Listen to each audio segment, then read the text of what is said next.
नमस्कार, मैं हूं सुरेश चौहान की और आप देख रहे बिंदास बोल। बिंदास में हम आपके सामने लेकर आए हैं स्वर्गीय राजीव भाई दीक्षित, जो स्वदेशी के ऐसे विचारक जिन्होंने अपनी बात को इस तरीके से रखा कि जिसने सुना उसने उसको अपना लिया, जीवन भर अपनाया। और स्वदेशी की व्याख्या, स्वदेशी की उपयोगिता और स्वदेशी का आग्रह राजीव भाई का इस तरीके से था कि अगर राजीव भाई कुछ और साल जी लेते तो शायद इस देश का स्वधर्म, स्वराष्ट्र सब कुछ स्व हो जाता, जो आज स्वाहा हो रहा है। और इसलिए राजीव भाई की ज्यादा याद आती है। उनके आज के पुण्यतिथि और जयंती दोनों ही एक दिन पर हुए। बहुत कम लोग दुनिया में ऐसे जिनको इस प्रकार से एक ही दिन में दोनों चीजें आती है।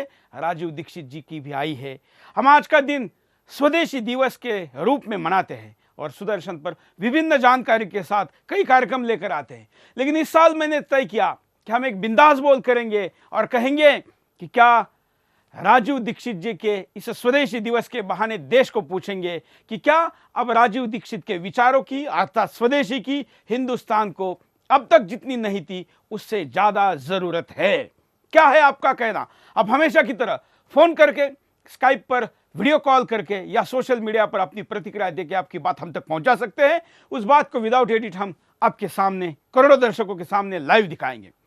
राजीव दीक्षित जी और मेरा व्यक्तिगत बहुत बार मिलना हुआ ऐसा तो नहीं है, लेकिन मैंने 11वीं कक्षा में, जब मैं महाराष्ट्र के कोपरगांव में एसएचजीएम कॉलेज में पढ़ता था, तो 11वीं कक्षा में मैंने इनका भाषण सुना। जिस दिन भाषण सुना उसी क्षण से मैंने मेरे जीवन में कोल्ड ड्रिंक पीना बंद किया, सॉफ्ट ड्रिंक पीना बंद किया। उससे बाद आज तक भी नहीं पी है, ना आगे पीऊंगा। ना मेरे घर में कोई पीता है, ना मेरे बच्चे पीते हैं, ना हम सुदर्शन के कैंटीन में भी इसको अलाउड करते हैं। ऐसी प्रभावी तरीके से अपने वाणी से बातों को रखने वाले राजीव जी इंटरनेट के दुनिया में और लोगों के हृदय में आज भी जीवित है। लेकिन उनके अस्तित्व को उनके फैन के रूप में, उनके समर्थकों के रूप में, उनके विचारों को समर्थन देने वाले लोगों के रूप में जो लोग हैं, उन्होंने बढ़ाने की आवश्यकता है। क्योंकि ये विचार अब दुनिया और खास करके हिंदुस्तान ना केवल सुनने बल्कि समझने के स्थिति में भी आया है, ऐसा लगता है। देश की दुर्गंध धीरे धीरे कम होके सुगंध चारों तरफ जा रही है।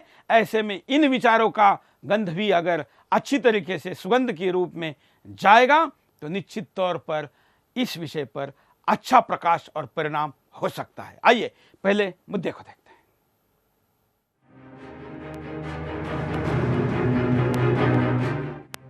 राजीव दीक्षित एक भारतीय वैज्ञानिक, प्रखर वक्ता और आजादी बचाओ आंदोलन के संस्थापक थे। वो भारत के विभिन्न भागों में विगत 20 वर्षों से बहुराष्ट्रीय कंपनियों के विरुद्ध जन जागरण का अभियान चलाते रहे। आर्थिक मामलों पर उनका स्वदेशी विचार सामान्य जन से लेकर बुद्धिजीवियों तक को आज भी प्रभावित करता है। राजीव जी के स्वदेशी विचार से योग गुरु बाबा रामदेव भी प्रभावित हो गए। स्वदेशी विचारों और उनकी प्रतिभा से प्रभावित बाबा रामदेव ने उन्हें भारत स्वाभिमान ट्रस्ट के राष्ट्रीय महासचिव का दायित्व सौंपा था, जिस पद पर वो अपनी मृत्यु तक रहे। वे राजीव भाई के नाम से अधिक प्रसिद्ध थे। अब हम आपको राजीव दीक्षित के व्यक्तिगत जीवन से परिचय कराते हैं। राजीव दीक्षित जी का जन्म 30 नवंबर 1967 को उत्तर प्रदेश राज्य के अलीगढ़ जनपद के अतरौली तहसील के नाह गांव में हुआ था। उनके पिता का नाम राधेश्याम दीक्षित और माता का नाम मिथिलेश कुमारी था। राजीव दीक्षित की शिक्षा दीक्षा की बात करें तो राजीव जी ने अपनी प्रारंभिक और माध्यमिक शिक्षा फिरोजाबाद जिले के एक स्कूल से प्राप्त की। इसके उपरांत उन्होंने इलाहाबाद शहर से बीटेक और इंडियन इंस्टीट्यूट ऑफ टेक्नोलॉजी से एमटेक की उपाधि प्राप्त की। उसके बाद राजीव भाई ने कुछ समय Bharat council of scientific and industrial research में काम किया। इतना ही नहीं, वे भारत के पूर्व राष्ट्रपति डॉक्टर एपीजे अब्दुल कलाम के साथ भी काम कर चुके हैं। कलाम साहब ने उन्हें एक श्रेष्ठ वैज्ञानिक के सांचे में ढालने की कोशिश की, लेकिन नियति को कुछ और ही मंजूर था।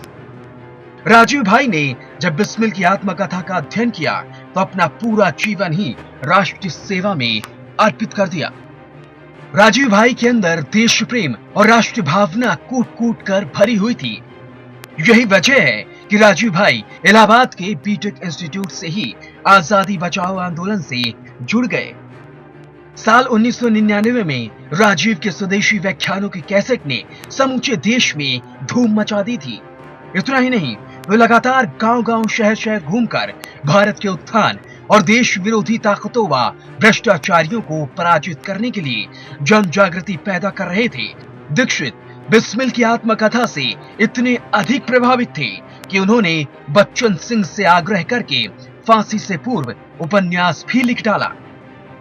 अब राजीव भाई के योगदान और उनके कामों से आपको रूबरू कराते हैं। दीक्षित ने 20 वर्षों में लगभग 12,000 से अधिक व्याख्यान दिए। भारत में 5,000 से अधिक विदेशी कंपनियों के खिलाफ उन्होंने स्वदेशी आंदोलन की शुरुआत की। देश में सबसे पहले स्वदेशी विदेशी वस्तुओं की सूची तैयार करके आम जनता से स्वदेश में निर्मित सामग्री अपनाने का आग्रह किया। 1995-96 में टिहरी बांध के खिलाफ ऐतिहासिक मोर्चे में भाग लिया। उसके बाद 1997 में सेवाग्राम आश्रम से अंग्रेजों के समय के ऐतिहासिक दस्तावेजों का अध्ययन करके समूचे देश को आंदोलित करने का काम किया। 10 वर्षों तक स्वामी रामदेव के संपर्क में रहने के बाद उन्होंने 9 जनवरी 2009 को भारत स्वाभिमान ट्रस्ट का दायित्व संभाला। इतना ही नहीं, पूरे देश में घूम घूम कर गौ हत्या पर रोक लगाने के लिए लोगों को जागरूक किया। 1998 में राजीव भाई ने कुछ गौ समितियों के साथ मिलकर गौ हत्या रोकने के खिलाफ सुप्रीम कोर्ट में मुकदमा भी दायर किया। 2005 में राजीव भाई और उनके कार्यकर्ताओं ने मुकदमा जीत लिया। लगभग आधे भारत की यात्रा के बाद 29 नवंबर 2010 को उड़ीसा से छत्तीसगढ़ राज्य के एक शहर रायगढ़ पहुंचे। वहां उन्होंने 2 जनसभाओं को संबोधित भी किया। उसके बाद अचानक उनकी तबीयत बिगड़ गई, जिसके कारण उनकी मौत हो गई। धन्य है वो माता जिसने ऐसे सपूत को जन्म दिया, जिसने अपनी पूरी जिंदगी देश के नाम कर दी। राजीव भाई भले ही आज हम सबके बीच नहीं हैं, लेकिन आज भी उनके विचार लोगों को प्रभावित करते हैं। Bureau report, Sudarshan news.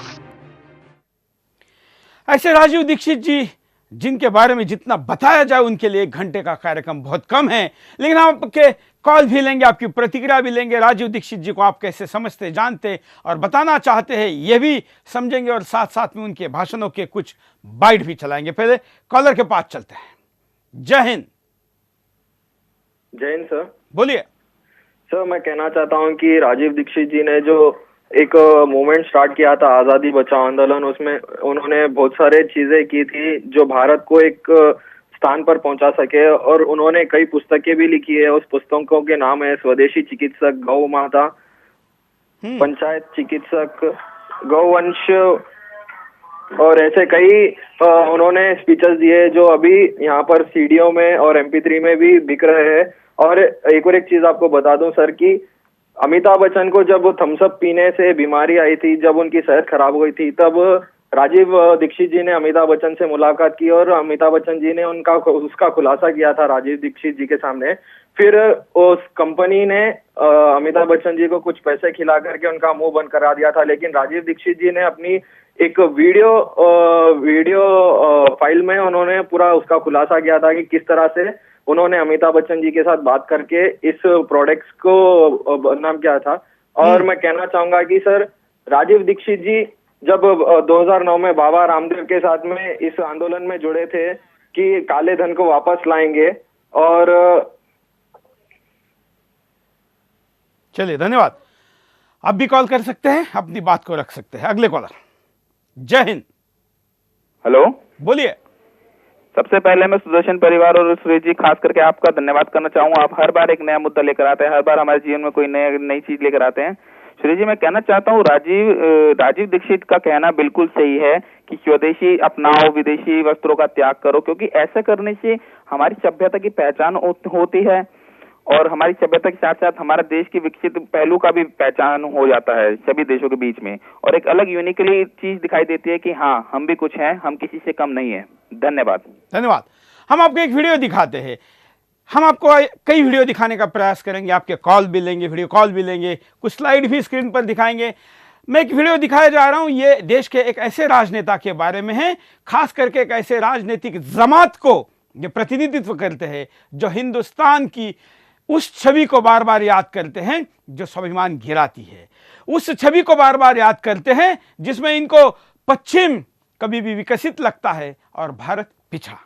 देखिए, उस व्यक्ति का नाम है पी चिदम्बरम, जिनके बारे में इन्होंने क्या कहा है। हजारों साल की है। हम लोग आपस में चर्चा करते हैं, कई बार जाने अनजाने हम ये कह देते हैं, अरे भारत तो हमेशा से गरीब है। मैं भारत के दो लोगों का नाम लेके कहूंगा। एक व्यक्ति है इस देश में, उसका नाम है पी चिदम्बरम।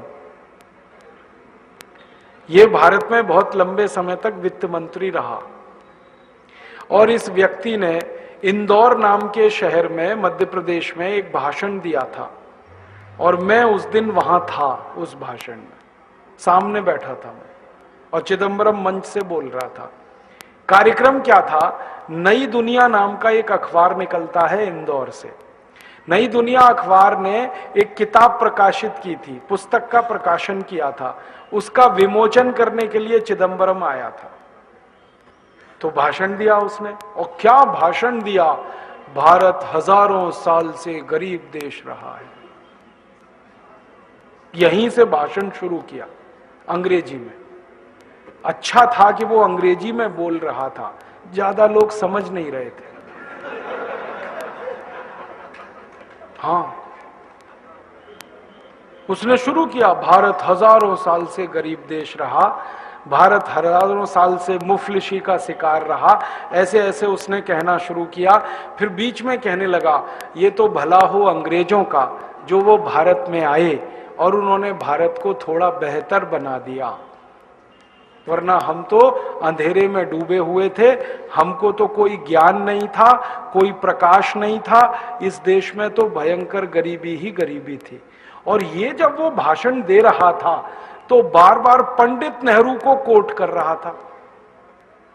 पंडित नेहरू ने ऐसा कहा, पंडित नेहरू ने वैसा कहा, पंडित नेहरू ने ये कह दिया, उन्होंने वो कह दिया। वो भाषण जैसे ही पूरा हुआ, मुझसे बर्दाश्त नहीं हुआ। हाँ, मैं इधर उधर देख रहा था, किसी के मन में कोई तकलीफ नहीं। मैंने कहा मैं तो पूछने वाला हूं इस चिदम्बरम से। तो मैंने कहा कि अगर भारत हजारों साल से गरीब था, मैंने सीधे कहा उसको, तो अंग्रेज यहां 250 साल झक मारने के लिए क्यों आए? हजारों साल से गरीब देश, गरीबों के यहां कोई 250 साल रहता है आके? गरीबों के तो कोई दर्शन करने नहीं जाता। 250 साल रहना तो कोई सामान्य बात है। 250 साल में 50 पीढ़ियां जवान होकर मर गई अंग्रेजों की, यहां क्यों रहे वो? और भारत अगर हजारों साल से गरीब था तो पुर्तगाली 450 साल झक क्यों मार रहे थे इस देश में? क्यों आए 450 साल पुर्तगाली अपना देश छोड़कर? 1492 में वास्को डी गामा घुस गया इस देश में और निकला नहीं, फिर अंत तक मार मार के निकालना पड़ा गोवा से पुर्तगालियों को। तो 450 पुर्तगाली, 450 साल पुर्तगाली क्यों आए?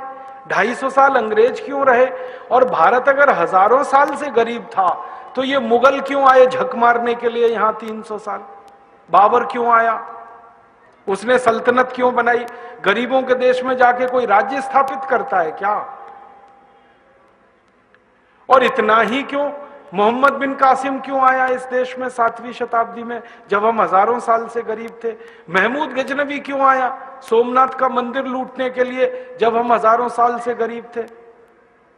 तैमूर लंग क्यों आया? नादिर शाह क्यों आया? अहमद शाह अब्दाली क्यों आया जब हजारों साल से हम गरीब ही थे? तो इनको तो कहीं अमीर देशों में जाना चाहिए था, वो सब यहां क्यों आए? और सिकंदर क्यों आया यहां अगर हम हजारों साल से ही गरीब थे? तो सिकंदर ने अपने गुरु को यह क्यों कहा कि जब तक भारत विजय नहीं कर लेता तब तक विश्व विजय मेरी नहीं होगी, इसलिए भारत को जीतना बहुत जरूरी है। तो आया यहां पर, और यह तो भारतवासियों का पराक्रम था कि वो भारत को जीत ही नहीं पाया, मार के भगा दिया हमने उसको, रास्ते में मर गया। और आपको तो इतिहास में मालूम है, शक यहां आए, हूण यहां आए, पिंडारी यहां आए। क्यों आए भाई? हम तो गरीब हैं, भुखमरी के शिकार हैं, बेरोजगारी हमारे यहां है, फिर क्यों आए ये सब? तो चिदंबरम चुप हो गया, बोला कुछ नहीं। हम किसी व्यक्तिगत टिप्पणी के तौर पर नहीं, बल्कि देश को गुमराह करने के लोगों के बारे में जब राजू जी ये बात बोलते हैं तो हम उसको स्क्रीन पर दिखाने की हिम्मत करते हैं, क्योंकि ये सच्चाई लोगों के सामने आनी चाहिए। भारत को भूखों का, गरीबों का, नंगों का देश कहने वाले लोग ये भूल गए कि ब्रिटिशर्स और ये सारे तमाम नाम जो राजीव भाई ने लिए वो इसलिए भारत में आए थे कि तब भारत की जीडीपी जो आज कहीं 4-5 के आसपास अटक रही है, वो तब 450 थी। आज से इतने साल पहले हम 100 गुना से ज्यादा जीडीपी में प्रगत थे। दुनिया में हर देश में जहां भी मनुष्य जाति थी, वहां पर भारतीय व्यक्ति व्यापार के बहाने सांस्कृतिक देवान घेवान करता था। इसलिए यहां पर लुटेरे आए, लेकिन हमें इतिहास गलत बताया जाता है कि तुम तो गुलाम रहे हो हमेशा, तुम तो गरीब रहे हो, नंगे रहे हो, अविकसित रहे हो। जबकि सच्चाई यह है कि यहीं पर खगोल से लेकर भूगोल तक और यहीं पर तमाम वेद रचनाएं और विज्ञान का शोध हुआ, जिसके आधार पर आज भी दुनिया में जो भी चलता है इसके आधार पर चलता है। नासा को भी अगर किसी भी ग्रह पर कोई अपना सैटेलाइट भेजना है या अपना यान भेजना है तो उनको भारतीय पंचांग का आधार लेना पड़ता है। ये हमको नहीं बताया जाता। मनमोहन सिंह के बारे में क्या कहते हैं ये भी आपको दिखाएंगे, लेकिन उसके पहले एक कॉलर के पास चलते हैं। जय हिंद, बोलिए क्या कहना है आपको? राजीव दीक्षित जी के बारे में मैं आपको थोड़ी सी उनकी जानकारी देना चाहूंगा, जिनका जन्म 30 नवंबर 1967 में हुआ था अलीगढ़ उत्तर प्रदेश में। हाँ। और उनकी मृत्यु 30 नवंबर 2010 को हुई थी। उम्र उनकी जबकि 43 ईयर्स थी और ये अविवाहित थे।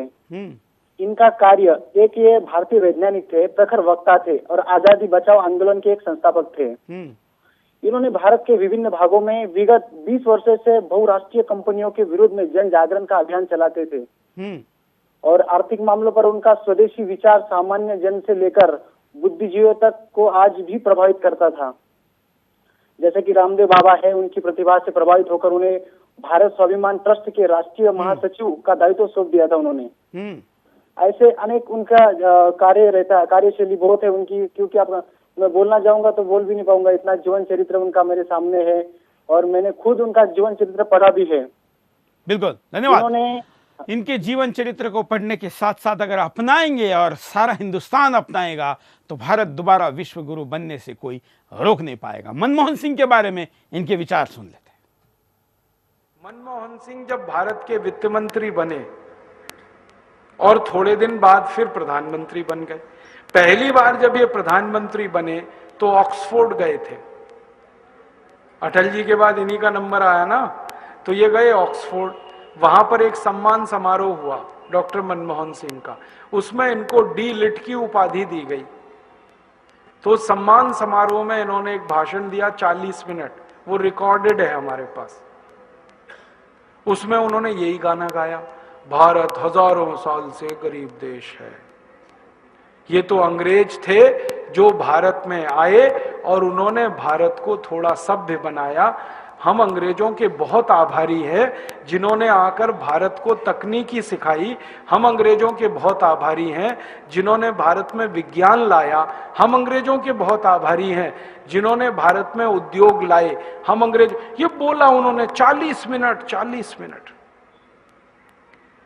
अगले दिन ये भाषण इंग्लैंड के अखबारों में छपा, तो कई अखबारों ने टिप्पणी लगाई, हेडिंग लगाया कि लगता है भारत अभी भी अंग्रेजों की गुलामी में ही है, क्योंकि भारत का प्रधानमंत्री जो गान गा रहा है यहां आकर, वो एक स्वतंत्र देश के स्वाभिमानी प्रधानमंत्री का गाना नहीं है, ये तो गुलाम देश के गुलाम प्रधानमंत्री का गाना है। कॉलर के पास चलते हैं। जय हिंद,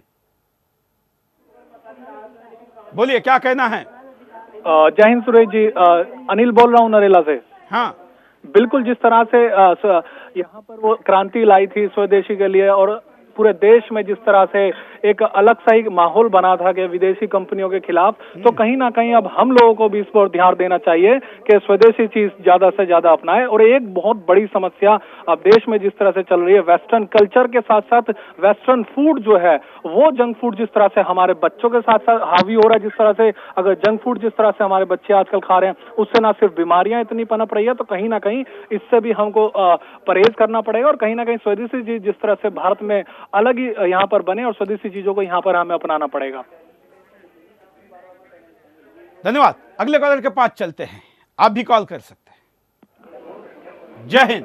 जय हिंद सर, मैं शैलेश कुमार गाजियाबाद से बात कर रहा हूँ सर। हाँ सर, राजीव दीक्षित का योगदान हम कभी नहीं भुला सकते, पूरा देश इस योगदान को कभी नहीं भुला सकता। राजीव दीक्षित ने 20 वर्षों में लगभग 12,000 से अधिक व्याख्यान दिए हैं। और मैं कहना चाहूंगी, भारत में 5,000 से अधिक विदेशी कंपनियों के खिलाफ उन्होंने स्वदेशी आंदोलन की शुरुआत की है। देश में सबसे पहली स्वदेशी विदेशी वस्तुओं की सूची तैयार करके आम जनता को उन्होंने स्वदेशी निर्मित सामग्री अपनाने का आग्रह किया था सर। बिल्कुल। राजू भाई के भारतीयता को लेकर, स्वदेशी के आग्रह को लेकर भी कुछ वीडियो दिखाएंगे। रुकते एक छोटे से ब्रेक के लिए, ब्रेक के बाद फिर आएंगे बिंदास बोलचाल।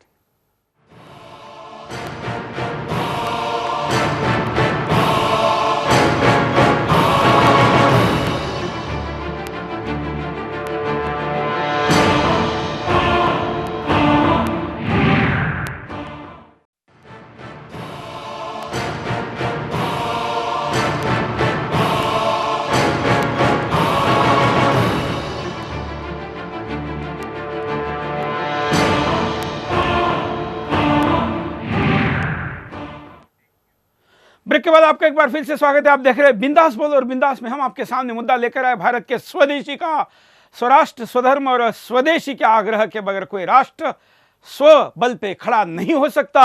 दुनिया भी ये मानती है, और ग्लोबलाइजेशन की विफलता के बाद अब दोबारा लोग अपने स्वदेश की तरफ जा रहे हैं। अमेरिका में भी अपने राष्ट्र में बनी, देश में बनी हुई चीज़ों को ज़्यादा बढ़ावा देने की नीति ओबामा तक अपना रहे हैं, और तमाम देश जब इस दिशा में जाते हैं तो हम क्यों भटक रहे हैं? क्यों? क्योंकि हम गुलामी की प्रतीकों को नहीं भूले हैं। क्या है गुलामी के प्रतीकों के बारे में राजीव भाई की राय, वो भी दिखाएंगे, लेकिन पहले कॉलर के पास चलते हैं। जय हिंद। बोलिए, क्या कहना है आपको? हाँ जी सुरेश जी, नमस्कार। हाँ सर, मैं मीनाक्षी बोल रही हूँ, आदर्श नगर दिल्ली से। हाँ सर, मेरे को ये कहना है कि आप जो ये टॉपिक उठा रहे हैं बहुत अच्छा मुद्दा है, जिससे हमारे यंगस्टर को ये पता चलेगा कि स्वदेश में हमारे भारत का ही यूज करना चाहिए, जितना से जितना ज्यादा हो सके सामान, और हमें बाहर का यूज नहीं करना चाहिए। राजीव दीक्षित ने इतनी सारी वीडियोस अपलोड करी है यूट्यूब पे, जिसको देख के हमें समझ जाना चाहिए कि बाहर का सामान हमको बहुत ज्यादा नुकसान देता है, और इससे कहीं ज्यादा अच्छा हमारे देश का ही सामान होता है। बिल्कुल, धन्यवाद। हाँ, अंग्रेजों ने भारत को कैसे लूटा, ये आपको राजीव जी की भाषा में दिखाते हैं। के 2 वाक्य पढ़ने के बाद कि सारे अंग्रेज आविष्कारक जो सफल हुए वो प्लासी के युद्ध के बाद ही सफल हुए। जब भारत से लूटकर धन उन्होंने लंदन में जमा करना शुरू किया, तब उस धन से उन्होंने उद्योग बनाना शुरू किया, तब उस धन से उनके यहाँ औद्योगिक क्रांति आई। वरना तो भुखमरी का शिकार था इंग्लैंड। जब ईस्ट इंडिया कंपनी भारत आई थी तो इंग्लैंड सबसे गरीब देश था दुनिया का। इंग्लैंड के इतिहासकारों ने इंग्लैंड के इतिहास में लिखा है कि 15वीं शताब्दी और 16वीं शताब्दी में इंग्लैंड में 3.5 करोड़ लोग भूख से मर गए थे। इतना बुरा हाल था इंग्लैंड का। कुल आबादी जिस देश की 6 करोड़ हो और उसमें 3.5 करोड़ भूख से मर जाएं, ये कोई मामूली बात नहीं है। आधी आबादी भूख से मर गई क्योंकि खाने को कुछ नहीं था, पहनने को कुछ नहीं था। अंग्रेजों ने कपड़ा पहनना भारत से सीखा, अंग्रेजों ने कपड़ा बनाना भारत से सीखा। भारतवासियों के संपर्क के पहले तो इंग्लैंड में कोई कपड़ा बनाना नहीं जानता था, पहनना भी नहीं जानता, नंगे रहते थे आदिवासियों की तरह से, वनवासियों की तरह। तो ये तो सारी की सारी कहानी है भारत के लूट। ये सारे वीडियो हम आपको केवल कुछ आइकॉनिक वीडियो दिखा रहे हैं, जिनको आप YouTube पर अलग से देख सकते हैं। कॉलर के पास चलते हैं। जय हिंद। विकास बात कर रहा हूँ निजामाबाद से। हाँ, राजीव दीक्षित जी का उद्देश्य था कि विदेश में जमा काला धन वापस लाना और गौ हत्या पर पूर्ण रूप से प्रतिबंध लगाना, और उन्होंने एक पॉलिसी लगाई थी डिसेंट्रलाइजेशन ऑफ टैक्सेशन सिस्टम। उसे भी इम्प्लीमेंट करना। अगर वो इम्प्लीमेंट करते थे तो आज भारत सरकार कहां से कहां जाती थी। उन्होंने कंपेयर भी किया था भारत सरकार का बजट और ब्रिटिश सरकार का, और उन्होंने मांग की थी कि है ना 80% जो भी बजट आता था उसमें से पूरा खर्च पॉलिटिशियंस और ब्यूरोक्राट में लग जाता था, और बाकी का 20% जो बचता था वो डेवलपमेंट में जाता था। इससे अच्छा वो बता रहे थे कि है ना हम अगर 60% डेवलपमेंट में लगाएंगे और 40% कि है ना पॉलिटिशियंस उसमें लगाएंगे तो हम कहां से कहां पहुंच जाएंगे सर। बिल्कुल, धन्यवाद। अगले कॉलर के पास चलते हैं। जय हिंद। हेलो, बोलिए। हाँ हेलो, औरंगाबाद से कल्याण सावंके बोल रहा हूँ। हाँ। राजीव जी दीक्षित ने जो स्वदेशी आंदोलन चलाया उसके लिए सब भारतीय को गर्व करना चाहिए, ऐसा था। उन्होंने 12,000 से अधिक व्याख्यान दिए, 25 साल तक गहन अध्ययन किया। जिस उद्देश्य को लेकर इंसान भारत में आया वो उद्देश्य दुर्भाग्य से पूरा नहीं हो सका, और वो उद्देश्य था इंडिया को भारत बनाना, जिसका सपना आज हर भारतवासी देखता है। राजीव दीक्षित जी ने हर उस समस्या का समाधान दिया है जिस समस्याओं में आज भारत गिरा हुआ है। बिल्कुल। जिन सच्चे को आज हम कहने से पहले 10 बार सोचते हैं, उन सब सच्चे को राजीव भाई 25 साल तक निडरता से बोल रहे थे। राजीव भाई के मुंह से कोई बात बिना सबूत से नहीं निकलती थी। जैसे कि सूरज जी आप चला रहे हैं, कोई भी बात आप जो दिखाते हैं सबूत के साथ बताते हैं, और सबको गर्व है कि आज राजीव जी दीक्षित के बारे में आप जो ये सब दिखा रहे हैं, सबको आपके ऊपर गर्व है। धन्यवाद। हम तो जानते हैं कि भारत को अगर भारत बनाए रखना है तो भारतीयता का आग्रह करने वाले जो वीर थे, सुपूत थे भारत माता के, इतने कम समय में राजीव दीक्षित जी है, इतने कम आयु में उनका देहांत हो गया। मैं तो उसको देहांत नहीं, महानिर्वाण कहूंगा, जो संतों के बारे में कहा जाता है, क्योंकि ऐसे आत्माएं शरीर छोड़ती है लेकिन अपने विचार और आत्मा के साथ जीवित रहती है, किसी में घुस जाती है और उससे काम करवाती है। एक साथ कई लोगों से काम करवाने की क्षमता जिन आत्माओं में होती है, उनके शरीर मरते नहीं या उनकी आत्माएं मरती नहीं, उनका महानिर्वाण कहा जाता है, वो राजीव जी का हुआ था। टैक्स के बारे में, और टैक्स के द्वारा ब्रिटिश हमको कैसे लूटते थे, हम ब्रिटिश वाला गुलामी वाले फॉर्मेट पर अभी चल रहे, आगे स्वदेशी और उपचार पद्धति पर भी जाएंगे, लेकिन ब्रिटिशों के बारे में उन्होंने टैक्स के द्वारा कैसे यहाँ पर अपनी पकड़ बनाई थी। देखिए, ब्रिटिश पार्लियामेंट में बहस हुई 1860 में, और ये तय हुआ कि भाई भारत की जो क्रांति हुई 1857 की, उसका बड़ा कारण क्या था। तो एक अंग्रेज कहता हमने लूटा भारत को, ये बड़ा कारण था। दूसरा कारण क्या था, तो एक अंग्रेज कहता हमने मार मार के भारतवासियों को ईसाई बनाया जो वो बनने को तैयार नहीं थे, दूसरा कारण ये था। तीसरा कारण क्या था, एक अंग्रेज कहता हमने भारत की सबसे पवित्र गाय को कत्लेआम किया भारत में, वो बड़ा कारण था। आप जानते हैं सबसे पहला कत्ल खाना इस देश में 1760 में अंग्रेजों ने शुरू कर दिया था, कलकत्ता में। गाय कटती थी और हिंदुस्तानियों की छाती पर छुरी चलती थी, गाय कटती थी। तो ऐसे अंग्रेज दस्तावेजों में, अंग्रेजी दस्तावेजों में ये कहानी दर्ज है कि एक एक अंग्रेज बयान दे रहा और वो बता रहा ये कारण था, ये कारण था, ये कारण था, इस कारण भारत में हमारे खिलाफ बगावत हुई। अब एक अंग्रेज प्राइम मिनिस्टर पूछ रहा है इन सब से कि अच्छा बताओ बगावत के लिए पैसा किसने दिया, धन भी तो इकट्ठा हुआ होगा। तो एक अंग्रेज जो यहाँ हिंदुस्तान में 17 साल रहा और किसी तरह जिंदा बचकर वापस इंग्लैंड पहुंच गया, वो कहता है कि भारत की आजादी की लड़ाई, जिसको भारतवासी कहते हैं, हम कहते हैं बगावत और विद्रोह, वो कहते हैं आजादी की लड़ाई, इसमें 480 करोड़ रुपए खर्च हुआ है। और ये कोई मामूली रकम नहीं है। ये रकम कहां से आई, तो भारत के उद्योगपतियों ने दी, व्यापारियों ने दी, कारीगरों ने दी, किसानों ने दी, लोगों ने इतना धन इकट्ठा किया था इस क्रांति के लिए। इस 480 करोड़ को आज अगर समझना चाहें तो इसमें 300 का गुणा कर लेना, तब इसको आज समझ पाएंगे आप। इतनी बड़ी क्रांति थी 1857। इस क्रांति में 4.5 करोड़ हिंदुस्तानी लड़े थे अंग्रेजों के खिलाफ। अगर हर एक हिंदुस्तानी के हाथ में एक तलवार भी हो तो 4.5 करोड़ तलवारें बनी होंगी इस देश में, और उन 4.5 करोड़ तलवारों को बनाने के लिए लोहा बना होगा इस देश में। उस लोहे को गलाने के लिए भट्टियां बनी होंगी, ब्लास्ट फर्नेस बनी होंगी।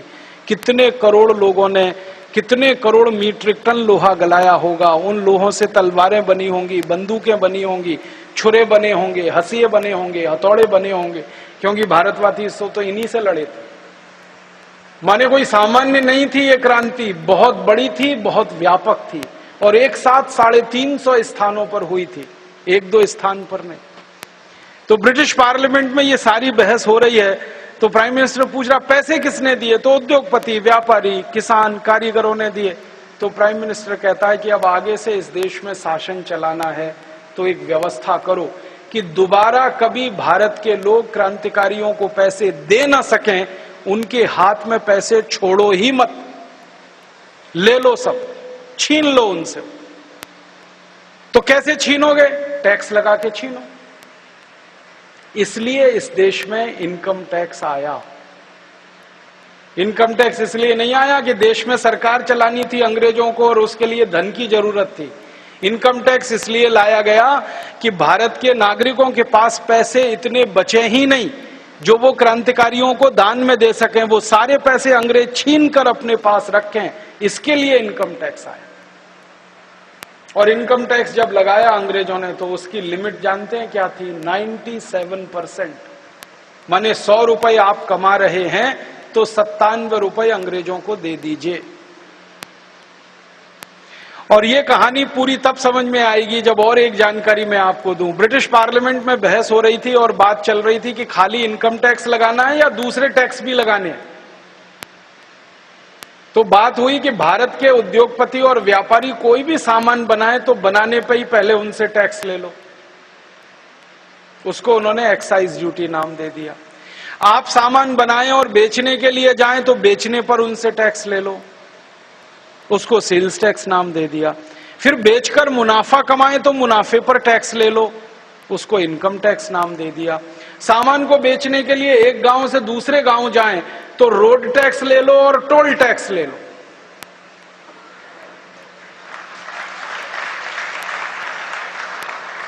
और जिस गांव से सामान लेके जाएं वहां ले लो और जिस गांव में लेके आए वहां ले लो। गांव में लेके आ रहे हैं तो ऑक्ट्रॉय ले लो उनसे, और गांव से लेके जा रहे हैं तो एग्जिट टैक्स ले लो उनसे। ऐसे 20 तरह के टैक्स उन्होंने लगा दिए। एक्साइज ड्यूटी अंग्रेजों ने लगाई 350%। माने 100 रुपए का सामान बनाओ तो 350 रुपए टैक्स में दे दो उनको। इनकम टैक्स लगा दिया 97%। 100 रुपए कमाई करो तो 97 रुपए अंग्रेजों को दे दो, 3 रुपए बचेगा बस आपके पास। सेल्स टैक्स लगा दिया 180 से 250% तक, अलग अलग वस्तुओं पर अलग अलग। ऑक्ट्रॉय लगा दिया 50 से 60%। म्युनिसिपल कॉरपोरेशन का टैक्स लगा दिया अंग्रेजों ने कई कई स्थानों पर 70 से 80%। परिणाम क्या हुआ? हिंदुस्तानियों से लूट लूट कर सारा धन उन्होंने जमा कर लिया इंग्लैंड। 1860 के पहले क्या होता था? लूटने का काम एक ईस्ट इंडिया कंपनी किया करती थी, उनके एजेंट हुआ करते थे। और 1860 के बाद पूरी सरकार ही लूटखोर हो गई, जिन्होंने कानून बनाकर लूटना शुरू कर दिया इस देश में। इस टैक्स का जो खेल था, इन टैक्स के खेल में जैसे हिंदुस्तान के लोगों के पास पैसा न बचे, यहाँ के उद्योग व्यवसायी को दबाया जाए, ये जैसे उद्देश्य था वैसा एक और उद्देश्य था कि यहाँ पर लोगों को कानून के खांचे में बिठाकर, उस चौकोन में बिठाकर, कानून के लाइनों में बिठाकर गुनहगार साबित किया जाए, उसको आरोपी साबित किया जाए, उसको क्रिमिनल साबित किया जाए कि तुमने टैक्स चोरी की, ये किया, वो किया। ये सब कुछ करने की व्यवस्था ब्रिटिशों ने तब इसलिए की क्योंकि चंद लोग तो क्रांति करते हैं, लेकिन उनके पीछे खड़े रहने वाले जो बाकी समाज होता है वो भी अब किसी के पीछे खड़ा ना हो, भयभीत हो जाए। और इसलिए ये टैक्स का खेल देश में शुरू हुआ, जो आज भी जारी है। हम आशा करते हैं कि ये बंद होगा। कॉलर के पास चलता है। जय हिंद। जय हिंद सर। बोलिए। मैं महाराष्ट्र से हिंदू भूषण श्याम जी महाराज बात कर रहा हूँ। बोलिए बोलिए श्याम महाराज। आज के दिन पर सर हम क्रांतिकारी जो देशभक्त राजू भाई दीक्षित, इनको हम बहुत याद करते हैं, हम प्रणाम करते हैं। हमें इस बात का बहुत खेद है सर कि ऐसे महान देशभक्त जिन्हें हम कह सकेंगे, हमें बचपन से उनको हम हमारे वो प्रेरणा स्थान रहे हैं। और हमारे बीच में बहुत राजू भाई महाराष्ट्र में आते थे। वैसे तो वर्धा में पूरी जिंदगी उनकी वहाँ से कार्य शुरू किया और किया था। वर्धा में ज्यादातर वर्धा में रहते थे। मैं जिस क्षेत्र से हूँ आलंदी पुणे, उस क्षेत्र में आते थे और इतनी छोटी छोटी बातों चीजों पर ग्रामीण कस्बा हो इलाका हो, इतने ग्रामीण क्षेत्र किसान लोगों के साथ और हर विषय पर नीम का पेड़ हो या संत वांग्मय जो ज्ञानेश्वरी, हर विषय पर इतना उनका ये था, रिसर्च था। तो राजू भाई को हमारे हिंदुस्तान के लोग हम समझ नहीं सके, इसका बहुत खेद है, दुख है। और स्वदेशी जागरण आंदोलन सबसे पहले इतने अभी ये जमाना विज्ञान युग में भी इतने विदेशी वस्तुओं कंपनियों के खिलाफ इतना बड़ा आंदोलन करने वाले मुझे तो लगता है राजू भाई के अलावा कोई मुझे तो नहीं दिखता है। तो आज के दिवस पर हमें स्वदेशी का महत्व हमारे जो युवा भाई है और राजू भाई को अगर पूरा हम याद करेंगे तो मुझे लगता है अगर उनके विचार, उनके तत्व अगर हम आचरण में और हमारे पॉलिटिकल भी लोग भी अगर लाएंगे तो मुझे लगता है हिंदुस्तान जल्दी सशक्त एक महासत्ता राष्ट्र निर्माण हो सकेगा। सिर्फ इतनी एक कमी है कि हमारी मानसिकता, हमारी सोच, हमारी दृष्टि हम कब हम बदलेंगे पता नहीं, लेकिन राजू भाई के विचार आज ही अगर हम हमारे जीवन में उतारेंगे तो मुझे लगता है पुनः एक बार ये अपना हिंदुस्तान हमारा विश्व गुरु बनेगा। राजू भाई ने तमाम विषयों पर अध्ययन किया है। कभी कभी ऐसा लगता है कि इतने कम आयु में उन्होंने, क्या ये एक जीवन का अध्ययन है जो उनकी बातों से इतना डिटेल में बाहर पड़ता है? हम पुनर्जन्म पर भरोसा करने वाले लोग हैं। हिंदुस्तानी बार बार ये मान्यता है उसकी कि वो कई जन्म लेता है। लगता है कि राजू भाई जो भी बोलते थे ये एक जन्मों का नहीं बल्कि वो कई जन्मों में विद्वान थे और प्रत्यक्षानुभवी विद्वान थे। इसलिए ऐसी बातों को रखने में भी वो बिल्कुल असहज नहीं होते थे जो कोई और सोचेगा कि ये बात लोग कैसे सुनेंगे और कैसे देखेंगे। टूथपेस्ट के बारे में क्या कहते थे? आजकल टूथपेस्ट करते हैं, कॉलगेट, क्लोजअप, पेप्सोडेंट, सिबाका, फॉरेंस, ये बड़े महंगे हैं। 30 रुपए का 100 ग्राम, 300 रुपए किलो, हुआ कि नहीं? गाय का घी 200 रुपए किलो, टूथपेस्ट 300 रुपए किलो। क्या मूर्ख लोग हैं इस देश के, पढ़े लिखे सुपर इडियट।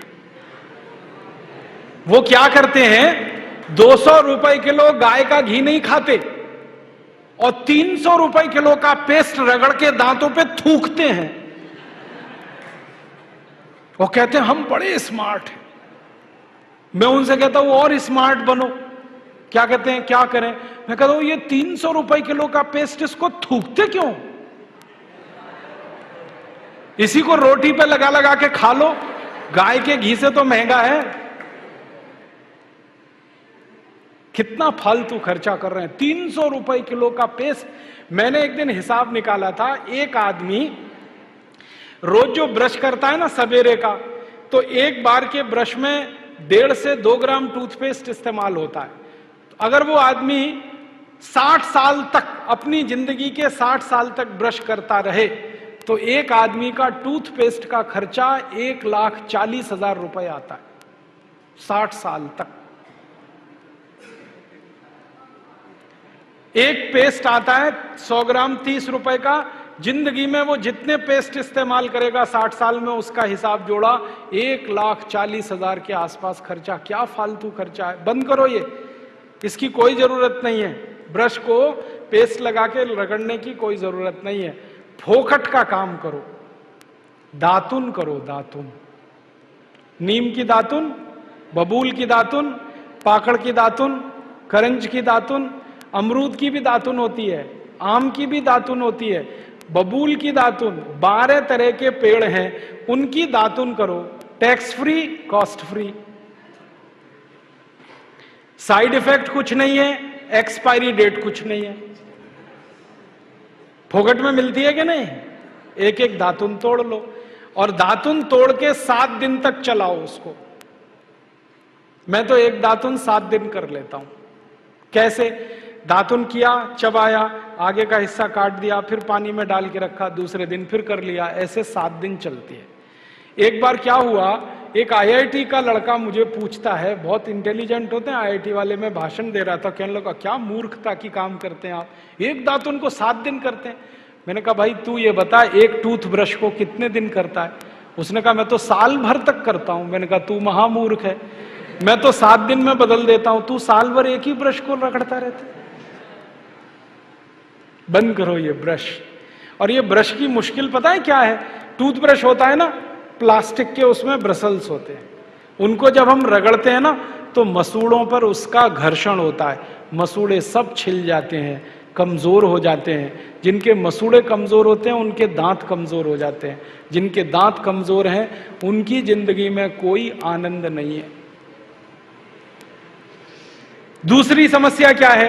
कभी भी आप देखना टूथब्रश होता है ना, उसमें जहां ब्रसल्स लगे रहते हैं ना वहां पीला पीला सफेद सफेद कचरा जमा हो जाता है, उस पे हजारों वायरस आकर जिंदा बैठते हैं और रोज आप अपने मुंह में डाल के क्या खतरनाक काम कर रहे हो। बंद करो, अच्छा नहीं है ये। और एक बात बताऊं, ये जो टूथपेस्ट है ना, टूथपेस्ट जिसको आप घिसते हो, इसमें झाग बहुत बनता है, मालूम है?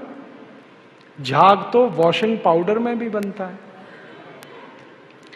कभी कभी मैं लोगों से कहता हूं आप कॉलगेट क्यों करते हैं, तो कहते हैं इसमें झाग बहुत बनता है।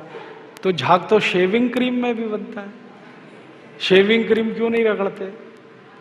अब मैं असली बात बताता हूं, जिस वस्तु से शेविंग क्रीम में और वॉशिंग पाउडर में झाग बनता है वही वस्तु टूथपेस्ट में मिलाई जाती है, उसको कहते हैं सोडियम लॉरेल सल्फेट। और ये ऐसा खतरनाक केमिकल है जो कैंसर कर देता है।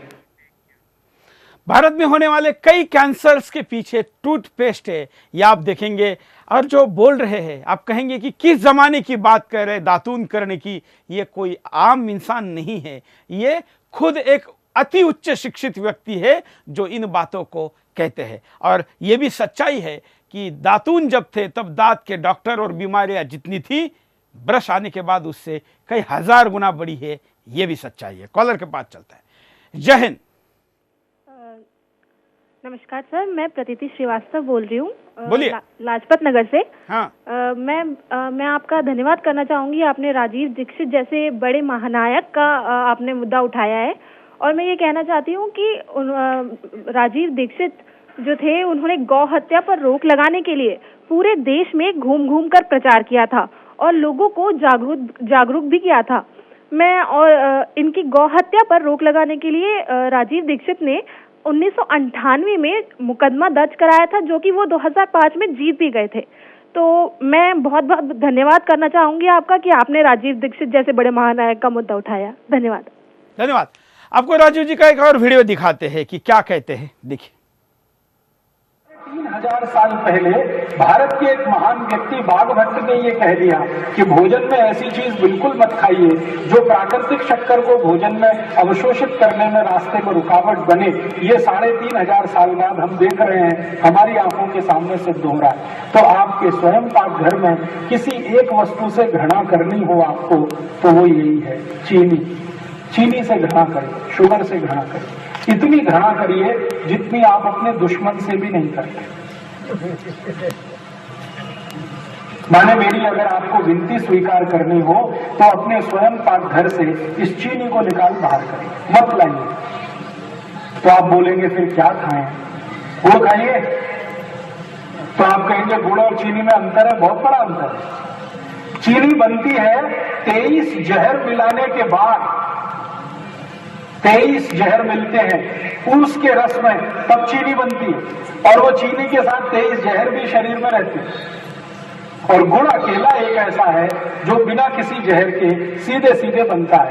ऊस के रस को गर्म करते जाओ, गुड़ बन जाता है, कुछ मिलाना नहीं पड़ता। ज्यादा से ज्यादा कुछ मिलाते हैं तो दूध मिलाते हैं और कुछ नहीं मिलाना पड़ता। और चीनी बने तो इतने तरह के फार्मल्डिहाइड जिसमें मिलाने पड़ते हैं, बहुत खराब। फार्मेलिन दुनिया का सबसे खराब जहर है जो चीनी बनाने में उपयोग होता ही है। बिना फार्मेलिन के चीनी बनती नहीं। और फार्मेलिन कितना खराब जहर है, केमिस्ट्री की डिक्शनरी में अगर आप पढ़ेंगे तो उसमें बिल्कुल साफ लिखा हुआ है 0.05 मिलीग्राम मात्रा फार्मेलिन की किसी भी आदमी को कैंसर से मार देने के लिए पर्याप्त है।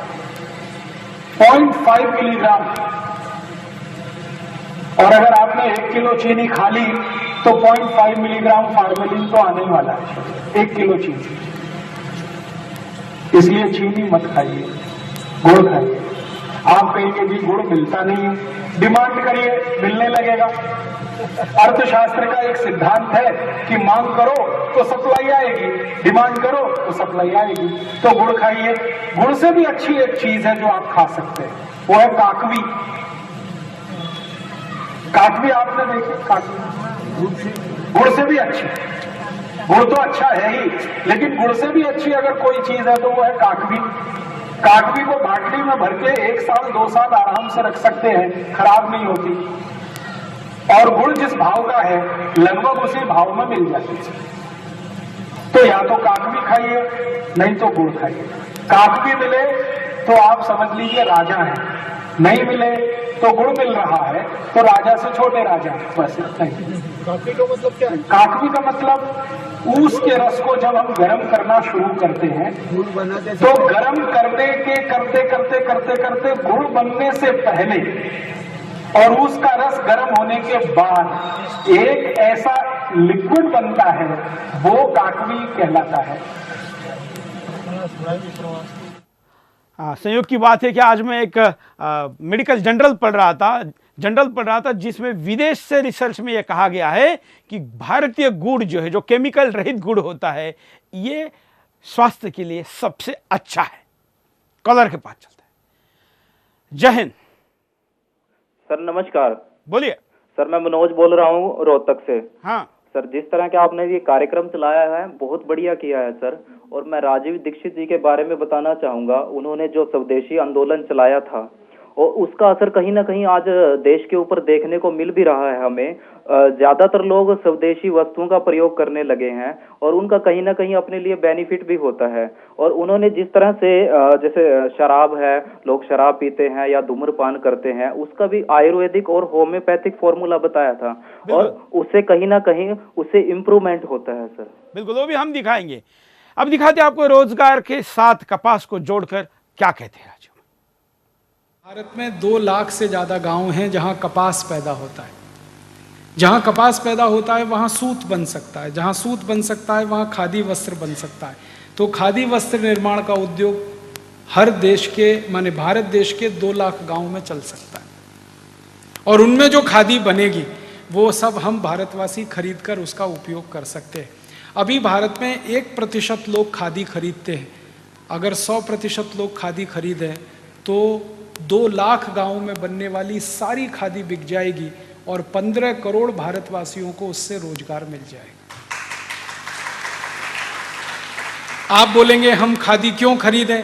खादी इसलिए खरीदिए कि उसका उत्पादन करने वाला शेतकरी जो कपास उत्पन्न करता है। खादी इसलिए खरीदिए कि कपास उत्पन्न होने से सूत बनता है, सूत बनने से कपड़ा बनता है। वो कपड़ा आप खरीदेंगे तो पैसा किसी शेतकरी के घर में जाता है। आप ये मानते हैं कि विदर्भ के शेतकरी आत्महत्या ना करें तो उसका एक ही रास्ता है कि आप खादी खरीदें, क्योंकि विदर्भ में सबसे ज्यादा कपास पैदा होती है। शेतकरी का मतलब किसान होता है। राजीव जी का ज़्यादातर समय महाराष्ट्र में गया, इसलिए उनकी भाषा में कुछ जगह पर आपको मराठी का रेफरेंस मिलेगा। तो शेतकरी का मतलब किसान है। भारत का किसान अगर संपन्न होगा, क्योंकि 70% लोग प्रत्यक्ष और अप्रत्यक्ष रूप से खेती के साथ जुड़े हैं, अगर वो संपन्न हो जाए तो हिंदुस्तान गरीब कभी रह ही नहीं सकता। अगले कॉलर। जय हिंद। हेलो, बोलिए। जय हिंद। हाँ, मैं वरंगल से गोपाल बोल रहा हूँ साहब। बोलिए। आपको बधाई हो सुरेश जी। हाँ, आपने जो इतना बड़ा लक्ष्य लेकर ये प्रोग्राम चालू किया। हाँ, राजीव दीक्षित जी का कहना था वे सभी पार्टियों के पास कुल सदस्यों की संख्या 5 करोड़ है। यदि इससे ज्यादा लोगों को अपने साथ जोड़ लेते हैं और जरूरत पड़ी तो देश के गुणस्ती संतों को का समर्थन ले लेने से उनकी संख्या 45 करोड़ हो जाती है। और स्वदेशी जो प्रोडक्ट है उसे इस्तेमाल करने में हमें आसानी हो जाती है। बिल्कुल। और गो हत्या पर भी इन्होंने बिल्कुल एक मुद्दा लीजिए। धन्यवाद, बड़ी अच्छी बात आपने कही कि भारत के सारे राजनीतिक दलों को मिलने वाले कुल वोटों की संख्या और भारत के विभिन्न प्रकार के लोगों को अगर उस तरीके से जोड़ा जाएगा तो हम उनको प्रभावित कर सकते हैं इस चीज के लिए कि वो अपनी बात को सरकार के द्वारा करवाया जा सके। और भी कई बातें हैं, लेकिन जरा स्वास्थ्य की दिशा में, क्योंकि हिंदुस्तान बड़ा गति से बीमार बनता जा रहा है, बल्कि बीमार बनाया जा रहा है। यहां पर आने वाली तमाम खिलौने से लेकर खाने की चीजों तक ऐसी चीजें हम तक पहुंचाई जा रही है जिसके द्वारा हम बीमार बनते हैं। तो बीमार बनने और बीमारी से बचने के लिए और बनने के बाद ठीक होने के लिए क्या क्या कहते हैं राजीव जी, उसके कुछ वीडियो दिखाते हैं। आंखों में कम दिखाई देता है, मोतियाबिंद हो सकता है, आंखों में काला मोतिया हो सकता है, ग्लूकोमा जिसको कहते हैं, रेटिनल डिटैचमेंट, आंखों का पर्दा खिंच जाता है, आंखों से रात में नहीं दिखता, नाइट ब्लाइंडनेस कहते हैं, किसी को दिन में नहीं दिखता, डे ब्लाइंडनेस कहते हैं।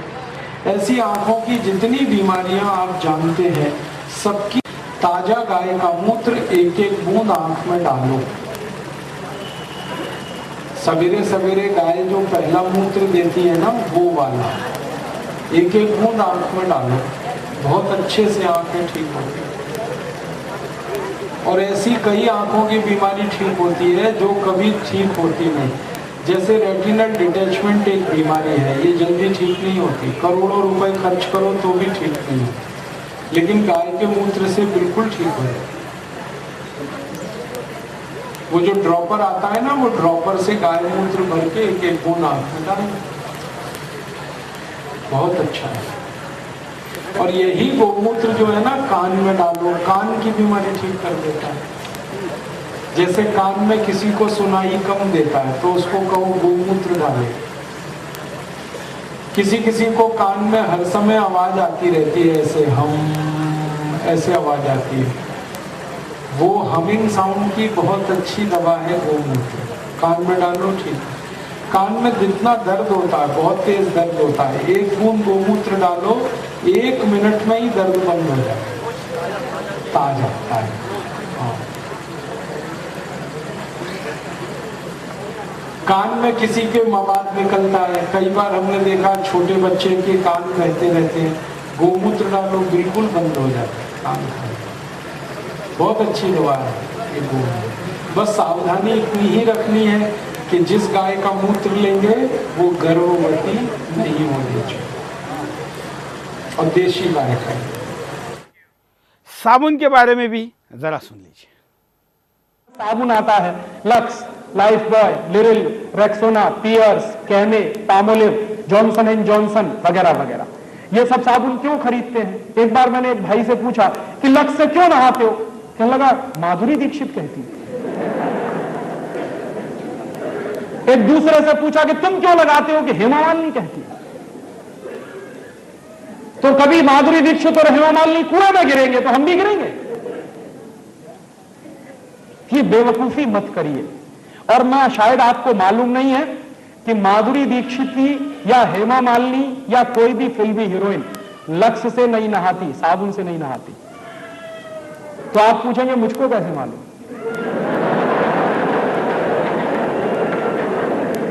मुझको पता चला अभी कुछ दिन पहले बंबई में मेरा एक व्याख्यान हुआ था जुहू में। और जुहू वो जगह है जहां हिंदुस्तान के ये फिल्मी हीरो हीरोइन ज्यादा रहते हैं। व्याख्यान कैसे हुआ? एक कोई फिल्मी हीरो है, उनका नाम है धर्मेंद्र। उन्होंने मेरे व्याख्यान के कैसेट सुने। मेरे व्याख्यान के कुछ 10 कैसेट निकले हैं, तो उन्होंने सुने और उन्होंने तुरंत फोन किया कि मैं राजीव दीक्षित से बात करना चाहता हूं। मैंने कहा मैं बोल रहा हूं। तो कहने लगे आपके 10 कैसेट सुनने के लिए मैंने 10 घंटे गाड़ी चलाई और घर नहीं गया जब तक कैसेट खत्म नहीं हुए। मैंने कहा बहुत अच्छी बात है, क्या लगा आपको? मैं आपका एक व्याख्यान करना चाहता हूं। मैंने कहा जरूर करिए, मैं आऊंगा। क्या आपकी फीस क्या है? मैंने कहा मैं फीस नहीं लेता कभी व्याख्यान के लिए। कहने लगा अच्छा फिर तो मुझे खुशी है, आप आइए। मैंने कहा जरूर आऊंगा, एक ही शर्त है कि जितने फिल्मी हीरो हीरोइन है उनको सबको बुलाइए ज्यादा से ज्यादा। तो उन्होंने कहा मैं कोशिश करता हूं। तो क्या हुआ, उनका एक बंगला है लोनावाला में, पूना और बंबई के बीच में, वहां उन्होंने व्याख्यान रखा। मैं गया, ज्यादा लोग तो नहीं आए, कुछ 25-30 लोग आए थे। उनके बीच में मीटिंग हुई, बातचीत हुई, बहुत सारे सवाल पूछे। जब खत्म हो गए उनके सवाल तो मैंने उनसे कहा कि अब मैं एक सवाल पूछूंगा। तो हेमा मालिनी से मैंने पूछा क्या आप मुझे बताओ कि लक्स से नहाती हो? नहीं। लाइफ बॉय से नहाती हो? नहीं। कैमे से नहाती हो? नहीं। लिरिल से नहाती हो? नहीं। मैंने कहा आप नहाती भी हो? तो कहने लगी नहाती तो रोज हूं। मैंने कहा फिर किससे? तो उन्होंने बताया चने के आटे में मलाई डाल के नहाती हूँ, माने बेसन में मलाई डाल के नहाती हूँ। तो मैंने कहा अगर आप बेसन में मलाई डाल के नहाती हैं तो ये बात पूरे देश को क्यों नहीं बताती? कहने लगी डर लगता। मैंने कहा क्या डर लगता? कि अगर हिंदुस्तान की सभी बहनों ने बेसन में मलाई डालकर नहाना शुरू किया तो सब हेमा मालिनी हो जाएंगे, तो मेरी तो कुर्सी खतरे में पड़ जाएगी। तो आप ये जान लीजिए कोई भी फिल्मी हीरोइन साबुन से नहीं नहाती। क्यों? उसका कारण है जितने साबुन हैं वो बनते हैं कास्टिक सोडा से, और कास्टिक सोडा शरीर की त्वचा के लिए बहुत खराब होता है। और आप ये चाहें तो प्रयोग करिए, साबुन से नहाइए, नहाने के 20 मिनट के बाद जब आपका शरीर सूख जाए तो नाखून से ऐसे लाइन खींचिए।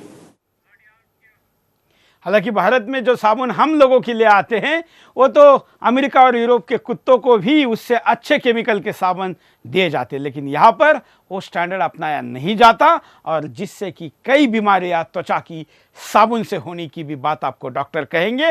और अब मेडिकेयर साबुन का ज़माना शुरू हो गया है, क्योंकि जो पिछले कई सालों में हमने केमिकल साबुन यूज़ किए, अब डॉक्टर कहने लगे कि केमिकल लेस हर्बल साबुन को आप यूज़ करना सीखो। तो इतने साल क्या हुआ? उल्लू बनाया गया।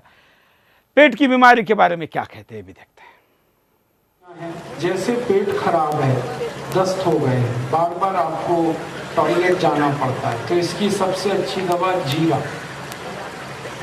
आधा चम्मच जीरा चबा के खा लो, पीछे से गुनगुना पानी पियो, तो दस्त एकदम बंद हो जाते हैं, एक ही खुराक है। और जब बहुत ज्यादा दस्त हो, हर 2 मिनट में आपको टॉयलेट जाना पड़ता है, तो आधा कप कच्चा दूध ले लो बिना गर्म किया हुआ, और उसमें नींबू डाल के जल्दी से पी लो। नींबू डालोगे ना, दूध फट जाएगा, फटने से पहले पीना, और एक ही खुराक लेना, बस इतने में ही खतरनाक दस्त ठीक हो जाते हैं, एक ही खुराक। और एक दवा बताना चाहता हूँ दस्त की। ये जो बेल पत्र पर फल लगता है ना, बेल का फल, उसका जो गूदा होता है वो आप चबा के खा लो, पीछे से थोड़ा पानी पी लो, ये भी दस्त ठीक कर देता है। बेल का पाउडर मिलता है बाजार में, वो आप 1 चम्मच पाउडर गुनगुने पानी में पी लो, ये भी दस्त ठीक कर देता है। पेट अगर आपका साफ नहीं होता, कब्जियत रहती है, तो इसकी सबसे अच्छी दवा है अजवाइन। अजवाइन आप जानते हैं घर में, इसको गुड़ में मिला के चबा के खाओ, और पीछे से। हालांकि राजीव जी के पास तो महासमुंदर है, 7 समुंदर से भी ज़्यादा ज्ञान जिनके पास था, उनके कार्यक्रमों को, उनकी बाइट को, आपकी प्रतिक्रिया को 1 घंटे में समाना बड़ा मुश्किल है, लेकिन हमने प्रयास किया आपके सामने उनकी बातों को रखने का। आने वाले दिनों में हम उनके वीडियो को लेकर आपके सामने किसी कार्यक्रम को भी लेकर आने का प्रयास करेंगे, जो पिछले 2-3 साल पहले हम कर चुके हैं, आगे भी करेंगे। लेकिन कुल मिला के बात है स्वदेशी की, अर्थात आप कहेंगे कि हम जो चैनल चलाते हैं इसमें जो तकनीक यूज़ होती है उनमें तो विदेशी चीज़ें भी है, तो इसका स्वदेशी का हमारा आधुनिक कंसेप्ट होना चाहिए कि हम तकनीक तो लेंगे। जैसे इसको अगर मैं सरल भाषा में कहूँ तो कैसे, तो हमें कंप्यूटर चिप्स इंपोर्टेड चलेगी, लेकिन हमें पोटैटो चिप्स इंपोर्टेड लेने की ज़रूरत नहीं, हम वो स्वदेशी लेंगे। इस शब्द के साथ हम पूरी स्वदेशी की भावना को, व्यवस्था को और आवश्यकता को समझें, यही अपेक्षा करता हूं सुदर्शन परिवार की तरफ से, सारे दर्शकों की तरफ से, समस्त स्वदेशी पर प्रेम करने वाले, अपनाने वाले लोगों की, हिंदुस्तानियों की तरफ से मैं राजीव जी को उनकी जयंती पर और पुण्यतिथि पर नमन करता हूं। आज के कार्यक्रम में इतना है। जय हिंद।